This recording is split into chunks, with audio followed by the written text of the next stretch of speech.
Bonjour à tous et bienvenue dans ce nouveau numéro de Sub Inside, votre magazine qui vous plonge au cœur de vos clubs préférés.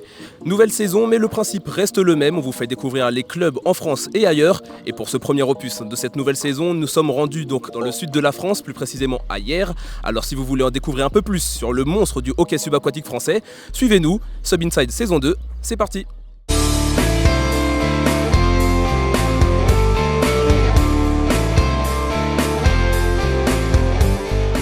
On peut s'entraîner, venir nager tous les matins de 7h45 à 9h, je fais la promo. Et ensuite on a entraînement le mercredi soir et vendredi soir, de 19h45 à 21h30. Là on a quasiment 9 créneaux d'entraînement par semaine. Il n'y a aucun club en France et dans le monde qui a ça. La première chose que vous avez vue, la piscine, déjà elle est merveilleuse. On a 3-4 bassins, on a une cafétéria. Quand on fait des stages jeunes, ça permet que les enfants, on n'a pas besoin de se promener à droite et à gauche. On les fait manger à la cafette. Après on a une salle de cours qui est en bas. Enfin, tout est parfait. Moi c'est pour ça que je suis venu ici. Quand j'ai vu la piscine ici, je me dis bon bah... En effet, un cadre imprenable, une piscine extérieure de 50 mètres où se réunissent les hockeyeurs. Mais est-ce qu'ils se réunissent là-bas vraiment toute l'année ? Toute l'année, ouais, de septembre à juin, en passant par l'hiver. Pas trop compliqué justement l'hiver ? Des fois on met des lycras, parce qu'il fait un peu froid, mais ça va. Une fois qu'on est dans le jeu, on a chaud. Il faut quand même bien s'accrocher une fois l'hiver venu. Point important, l'entraînement à Hyères commence toujours par un tour au tableau noir où un joueur de l'équipe fait un petit point tactique devant les joueurs et également face aux débutants qui se lancent dans la grande aventure hockey. C'est la première fois ce soir que j'en fais en fait, donc c'est une première. Le prof il est assez pédagogue, t'as bien compris ?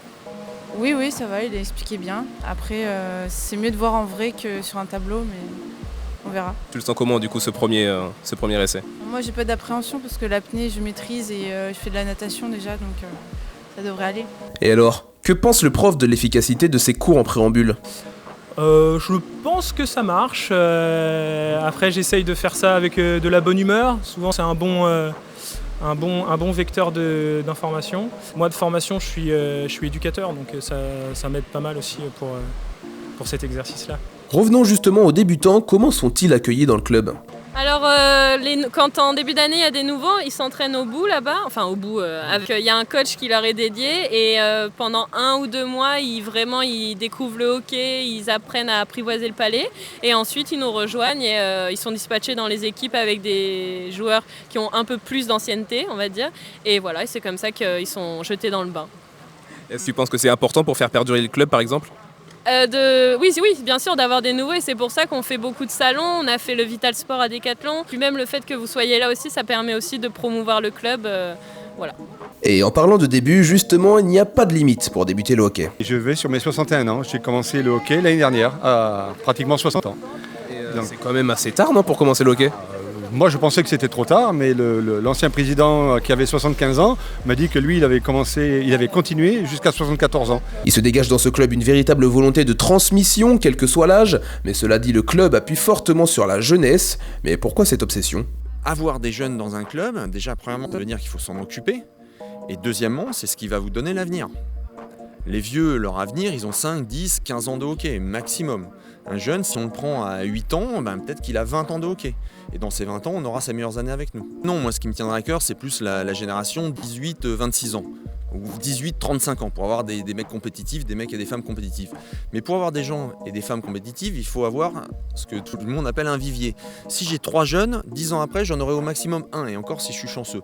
Par contre, si j'ai 50 jeunes, au bout de 10 ans, j'en aurai peut-être 5. Donc si j'en ai 200, j'en aurai plus. Un credo partagé par les joueurs issus eux-mêmes de cette formation. Ah oui, toujours, on compte sur la jeunesse. Et Thomas y est actuellement, mais il faut vraiment entraîner, la jeunesse c'est vraiment l'avenir. Et par exemple, si Thomas n'avait pas fait le forcing pour moi, je ne serais pas à ce niveau-là aujourd'hui et je ne pourrais pas aider l'équipe de hier comme on peut le faire ou comme mes coéquipiers peuvent le faire. Passons maintenant à un petit point résultat. Comment se porte Hyères dans le championnat de France ? Hier en masculin, la dernière fois, on a terminé 7e du championnat de France de division 1A. Pour moi, c'est pas une bonne place. On peut faire mieux. C'est petite déception du coup. Petite déception, ouais. Avec le niveau d'hier, le jeu qu'on peut produire, je pense qu'il me manque juste un petit peu d'entraînement. Au niveau tactique, on est pas mal, mais juste entraînement, il faut augmenter ça. Faire une D1 où on finit 7e, ça laisse un petit goût amer. Après, il faut savoir se remettre en question aussi. Là, on change l'équipe, on repart sur de nouvelles bases. Donc il y a tout à faire. Donc, nous, on veut remonter dans le top 5 parce que c'est là que le jeu est intéressant aussi. Donc voilà, on connaît très bien les Fontenay, Pontoise, Rennes, Moirans, Dinan, Franconville et voilà, on veut les bouffer, quoi. On a été championne de France, ensuite on a perdu notre place et on a dû retourner en 2e division pour regagner notre place. Et puis cette année on a perdu, on devait défendre notre titre à la manche 3 et on l'a perdu en quart de finale. Voilà, mais bon, c'est le jeu, hein, chacun son tour. Et voilà. On a eu notre tour, peut-être qu'on l'aura une autre fois, peut-être qu'on l'aura plus, mais nous on s'amuse et c'est bien. Donc malgré un petit coup de mou cette saison, cela fait plusieurs années que le club est au top niveau national. Mais à quoi c'est dû ? C'est dû à la qualité des entraînements, comme j'ai dit, au nombre d'entraînements qu'on a à l'année et voilà, au coaching surtout. Pour être au top niveau, il faut plusieurs joueurs. Il faut plusieurs choses. Il faut avoir des joueurs, il faut avoir des structures, il faut avoir des joueurs d'expérience qui transmettent leur passion et qui transmettent leur savoir. Et donc, il faut avoir un coach, il faut avoir des créneaux, il faut avoir des gens. Si on n'a pas les gens, ça sert strictement à rien d'avoir un coach. Le coach, il peut toujours souffler dans un ballon, il ne va rien se passer, quoi. Okay ? Mais en venant ici, j'ai vu qu'il y avait une structure. Il y avait déjà des gens passionnés qui s'occupaient de ça. Il y avait des jeunes. Donc des jeunes, une passion, une superbe piscine, un coach qui a de l'expérience. Et hop, tout de suite, c'est un engrenage. Et après, c'est un engrenage qu'il faut sans arrêt huiler, quoi. Tout ce petit mélange qui fait du club de hier un club à part et où ça lie bonne ambiance et performance. Le club de hier, c'est le soleil, une piscine extérieure, des gens passionnés, une certaine ambiance et puis un coaching, j'allais dire irréprochable, rien n'est irréprochable, mais un coaching strict, amical, mais qu'on sait déléguer. Aujourd'hui, c'est la première année où on a maintenant, on a quasiment 6 cours par semaine, quoi. 6 briefings par semaine, quoi. Donc faut avoir du monde. Et si on n'a pas du monde, si on n'a pas cette qualité de gens, qu'est-ce que vous voulez que je me dise ? On ne peut rien faire. Hein. Alors comme vous l'avez vu, ce club allie rigueur, camaraderie et cadre agréable. Alors si jamais vous voulez les rejoindre, n'hésitez pas à leur rendre une petite visite. En plus, vous pouvez commencer à n'importe quel âge. C'est la fin de ce Sub Inside. Merci à vous de l'avoir suivi. On se retrouve donc quelque part en France ou ailleurs pour un nouvel épisode. Salut !